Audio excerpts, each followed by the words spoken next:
Hey, Coach, how are you? I know what Mitch wanted to ask, so I'll ask his question for him.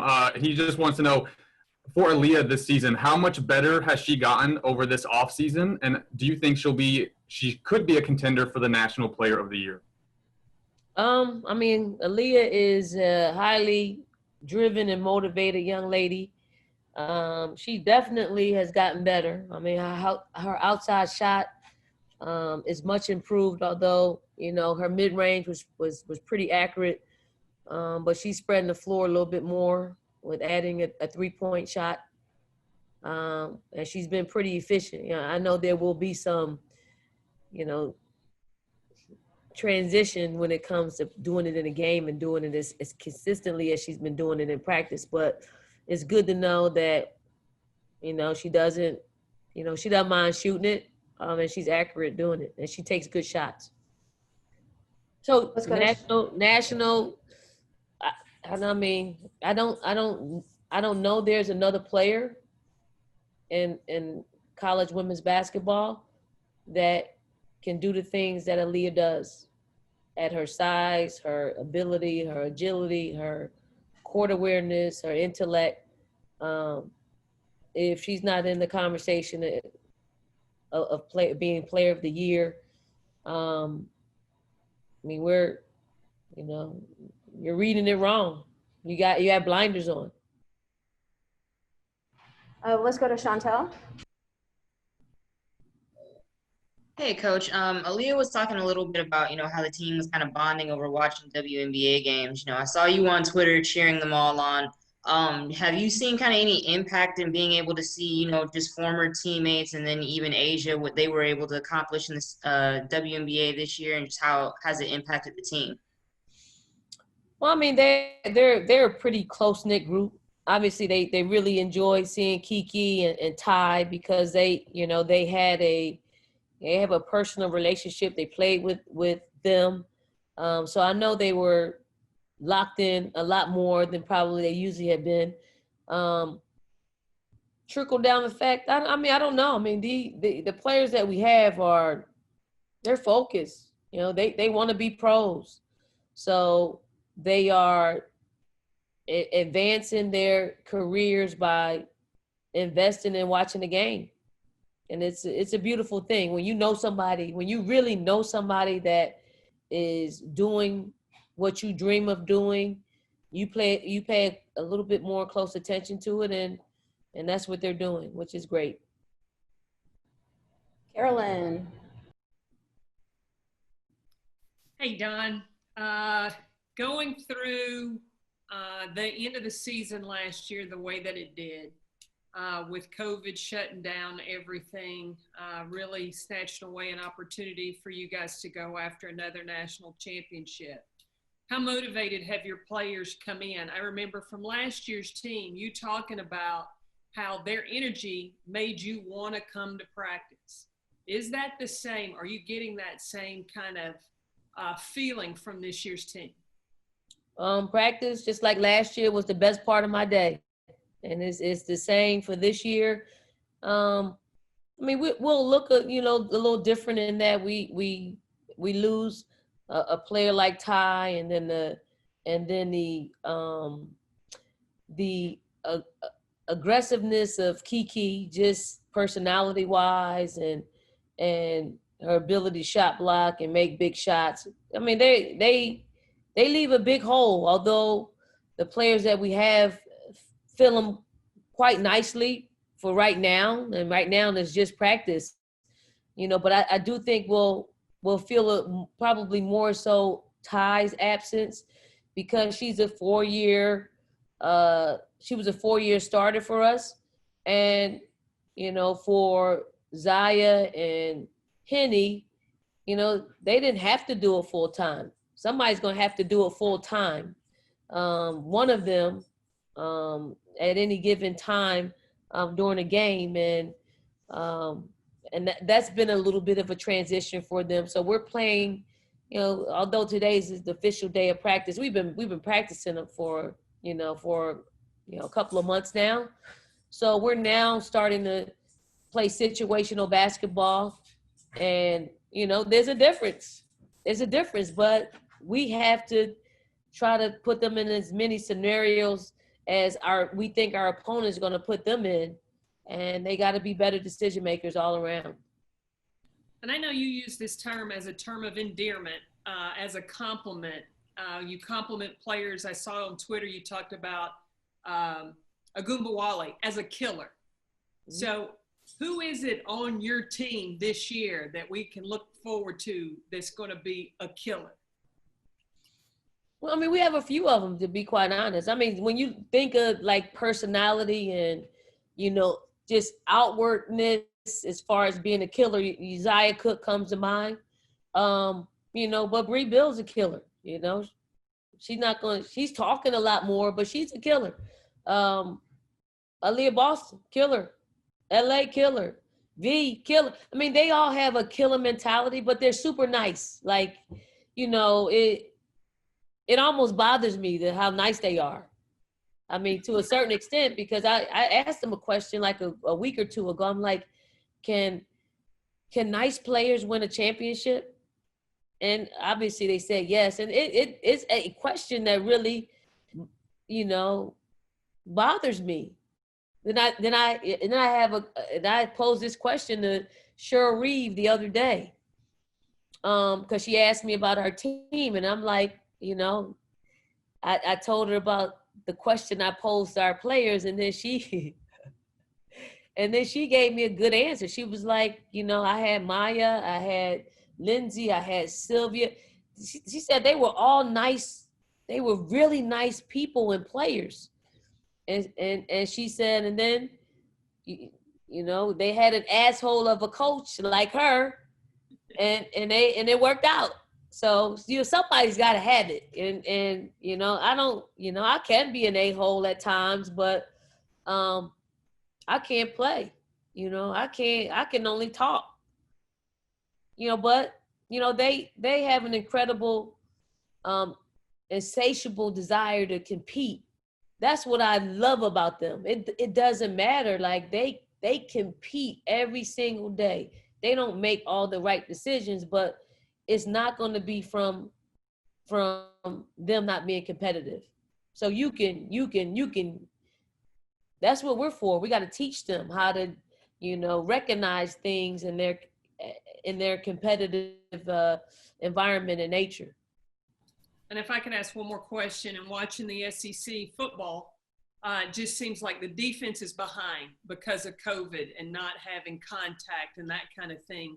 Do you feel like that's going to be the case in women's basketball in the SEC, that it's going to be the offense that's going to have the advantage? Or is that the case for your team, or is there a balance? Well, I mean, I hope the SEC is going to be catching up to us when it comes to defense, because that's the one thing that we've put in, and it's been a staple for us for years. Again, I keep saying this: we got competitive kids. They do not want anyone to score on them. They don't want anybody to best them, and that's where your defense can hang its hat on, because you can scheme all you want to. If you don't have a competitive beings, you know, it's not going to matter. We have competitive beings. Like we just started putting in, you know, like some zone and some 3/4 court defenses. But for the first 2 months, it's been our man-to-man defense. And now we feel like it's at a place where, you know, we can balance it out and put in some other junk defenses, if you will. All right, Coach. Thank you. Thanks, Karen. Go to Pete and then Greg. Hey, Dawn. I hope you're doing well. Couple of quick questions. Did anyone talk to you about wanting to opt out this season? And as far as your practices go, are they any different? Are the drills any different because of COVID? No one has opted out. No one's even, you know, have even inquired about it. We discussed it with our players. We gave them options, and it was a 2-second conversation. What was your other question? About practice, whether you've had to change anything because of COVID. I mean, do you do things in pods now instead of as a big group? I mean, has the daily routine of practice had to change because of the virus? No, I mean, we've been going at it, for quite some time. Knock on wood. I hope that we're able to just continue this. When our players first came back, we had a couple when they first came back from home. We had a couple that tested positive, but no, they were asymptomatic. They had the quarantine, or the quad that they were in had the quarantine. But that set the tone. Like when those two were tested positive, everybody went off on them. They really went in on them, because prior to coming to campus, they had already been talking about making sure that everyone is adhering to protocols and not putting themselves in harm's way, which will then lead to other players being in harm's way. So that really set the tone, and they're policing themselves over there in the dorms. So we're happy to know that all of our players are healthy and practicing every day. Greg, and then we'll go to David Cloninger. Hey Don, how you doing? I was just curious, when you talk about replacing Ty and Kiki, obviously no one can fill exactly into those roles, but you already kind of mentioned Destiny and Zaya maybe taking on that role of the floor general. So I guess, do you see maybe a leader emerging in that area? And then who do you see replacing Kiki, if anyone, or do you maybe change the lineup up a little bit? I'm waiting for that to happen. Destiny's her personality. She's just this quiet, smooth, low maintenance. Just comes to practice every day, competing. Doesn't the leadership doesn't scream from her. It isn't something that I think comes natural to her. So we're gonna let her lead the way she needs to lead, and hopefully it will be impactful. Zaya, on the other hand, is probably, when the game's on the line, you'll see her go to another level. She's not an everyday leader when it comes to being vocal and policing things over in the dorms, and she's not that type. But when a game is on the line, when people aren't doing what they're supposed to do, she does not shy away from letting people know. It's just not every day that she does it.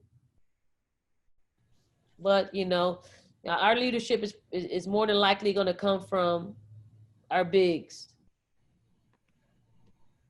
David, go ahead. Hey, Don, great to see you again. Hope you're doing well. Have you guys gotten any closer, gotten any feedback from the conference office, the NCAA, about the schedule? And if some of the games that you guys had planned with Oregon, Maryland, UConn, if those games will still be able to be added in? The Maryland game, no. The UConn game, yes, we'll play that. Oregon, no, we won't play that one. We haven't we haven't finalized our schedule. It's like fluid and moving. The conference office, I believe they're going to give us a glimpse of what that looks like, either at the end of this week or next week, beginning of next week. We will play a 16-game schedule like we normally do, and then we got to find some other non-conference games, and we're still working through that. We will play in a multi-team event sometime in November.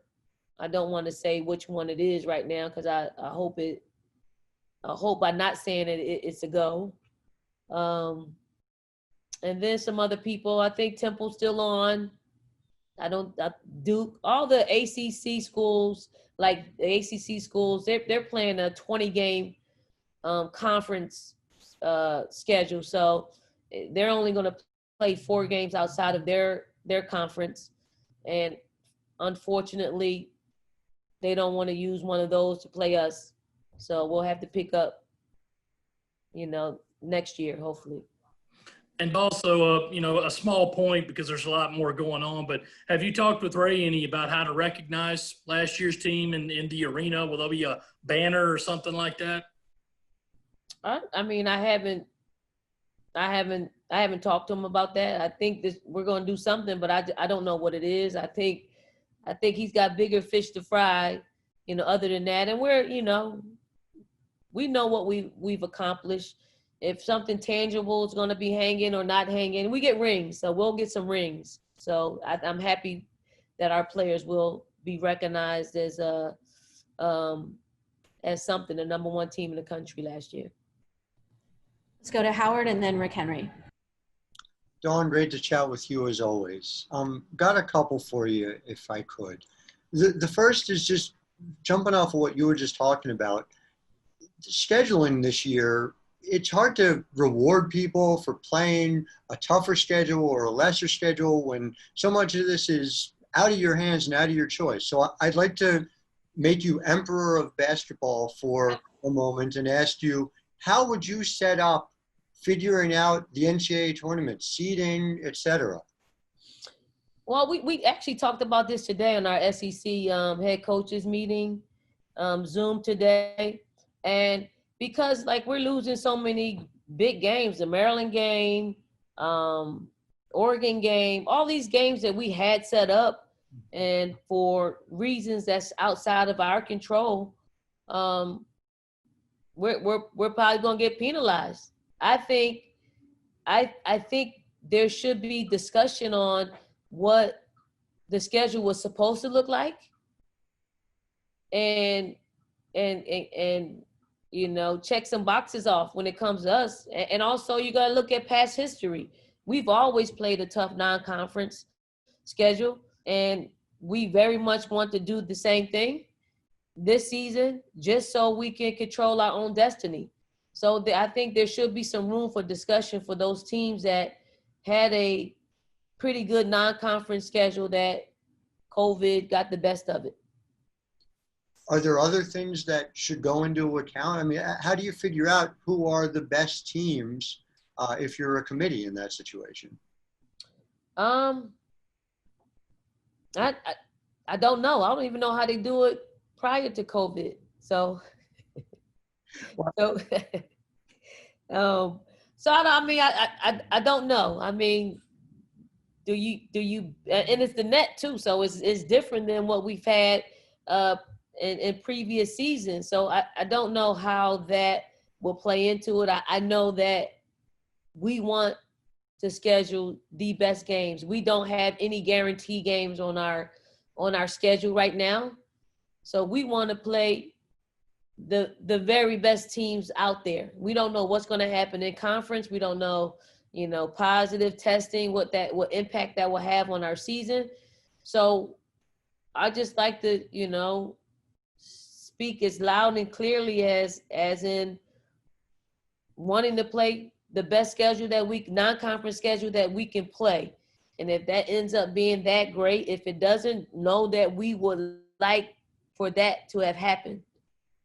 And just my other one is, over this past few months, it's obviously been like no other year any of us have gone through.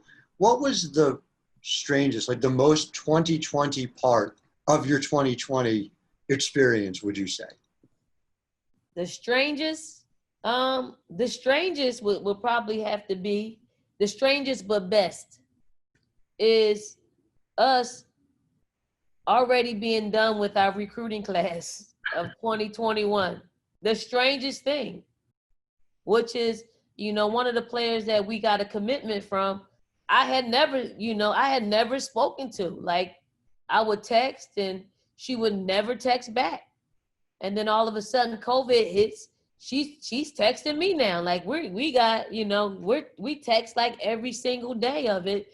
And it was pretty cool just kind of getting to know our recruits, because they were, they had more time than they ever had on their hands. And I'm glad they chose to dive into their college choices in that manner. And I probably wasn't the only one that they gave that time to, but you know, it was good for us. So our hard work really paid off in, you know, in the COVID months. Thanks, Sean. Appreciate it. Let's go to Rick, and then I'm going to choose after that. Sorry. Hey, Don, so good to see you. Hey, I Rick.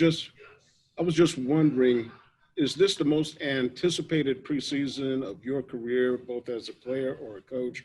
You look at the way last season ended, not having a chance to play in the NCAA tournament, and everything that's happened in between then and now. Is it the most anticipated preseason for you? No, I don't think so. I think probably Asia Wilson's incoming freshman year, because I thought we had a great core players, and I thought we had a great class. So, and then, you know, we had big crowds, you know, come into our game, and, you know, but I do want to play this year out. Because here's why. The mentally toughest teams are going to be the ones that can handle this COVID situation. And I like to see where our team falls into that. I also I would like for, you know, our freshman class who last year, who didn't get an opportunity to play in the NCAA tournament, to experience that, because for all of their lives, that's what they wanted to do. And they were robbed of that.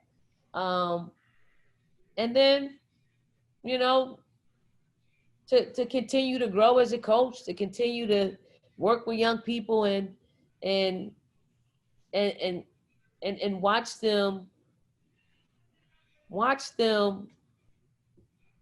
just love up on basketball, because that's what they're doing. I've never experienced like a team full of players that really love the game, and they love each other, and they, you know, they're just nice. I mean, really, they're just really nice. So I'm hoping to crack the code in helping them develop that other part of them, because everybody's not going to be nice to them like they're nice to everybody else. So I'm anticipating that, Rick, and anticipating how we're going to make the adjustment of, you know, having no fans in, from, you know, having sellouts and having, you know, 5-digit attendance in each and every game. Like, we're going to be like everybody else, mostly everybody else in women's basketball, and that, you know, most people don't play in front of a crowd. So it's going to be a big adjustment for us to not play in front of people. So it's that seasonal puzzle that you have to put together. We just got more pieces. All right, we're going to see if Matt can get his question and answer in before his computer restarts. Go ahead, Matt. Thanks. Don, actually, that was what I was going to ask about, is fan attendance. I know Frank spoke on it yesterday. Is there a number that you feel would be appropriate right now? And also, I know you have this long streak of 10,000 plus. Do you kind of freeze that number until everything goes back to normal to keep the streak alive, or what? I would say we freeze it. You know, this is different. What's the magical number? I don't know. I don't know what that is, but, you know, football, I think football's got what? Football's got 17%? Is it 17%? I mean, 17% of 18,000, I don't know what that is. 2,300, something like that, 2,000. Just under 20, I think, is the capacity of football right now. Yeah. For us, though, for us, like, what would it be for us if it's 17% of the Colonial Life Arena? Not very many. Not very many. And I'm not looking forward to people actually hearing me scream out on the sideline. So that's not something I'm looking forward to. But again, we'll pivot. And the teams that are able to do that, hopefully we'll be the ones that's at a Final Four and hoisting up a national championship. All right, I hate to cut everybody short, but we're going to run a little long on time. So I'm going to go to Greg and then Phil and then Drea, and that'll be a wrap on that. Hey, Don, I just wanted to clarify what you were saying with the ACC and their expanded schedule. Does that mean that the Clemson series might have to take this year off? It might, but we're in discussion with Clemson, and they want to play the game, but I don't know if we got a date that will match up to that. But we're trying to play that one. And then, do you have a set number of non-conference games that you think that you're either limited by, or that you think you'll be able to get in before conference play starts? I think we have 6 so far, and that's 3 of them are coming from a multi team event. So we need to get at least 2 more, and hopefully it'll be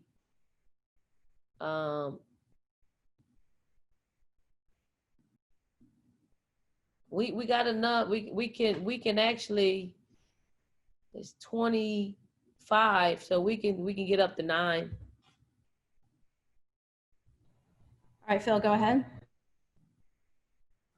I'm good. That question was about Clemson I was going to ask, so Greg just asked it, so I'm good. Thank you. Perfect. Then we're going to close strong with Drea. Hey, Coach. My first question is, last year you specifically told me you think Victoria Saxton's going to blossom this year. Have you seen it? Is it happening the way you thought it would, or did COVID kind of prevent that from happening? No, V is much improved. No, V can shoot the ball. I mean, she's shooting the ball and she's making shots. Like, she's shooting outside shots. She's handling the ball a lot better. So, I think she's on the track of progressing quite nicely. Quite nicely. Like, we talk to V all the time about just having confidence, she looks strong. Her body language is good. She doesn't, if she makes a mistake, she just holds her head up, and she looks like she's been there before. I mean, she's a junior now, and everything as a junior should be falling into place. And it looks just like it's falling into place for her. And for Lily Grassette, we've seen her develop each year. She obviously transitioned to the guard position. With her being a senior, what do you need from her? When you look at her, what are your needs all around?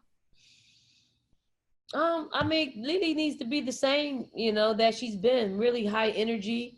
I think we need to put her in better positions to score. We did play her a little bit. I'm trying to spot her at the point guard position because, she can handle the ball. We can run some stuff from her. And if someone wants to use their smaller point guard on her, when we decide to go with a bigger lineup, we have to be able to, have her out there calling the shots, and she's up for the challenge. She's a senior, so she understands everything that we want from her, and then just putting a little bit more on her plate. I do think, Lily has an opportunity to become a pro.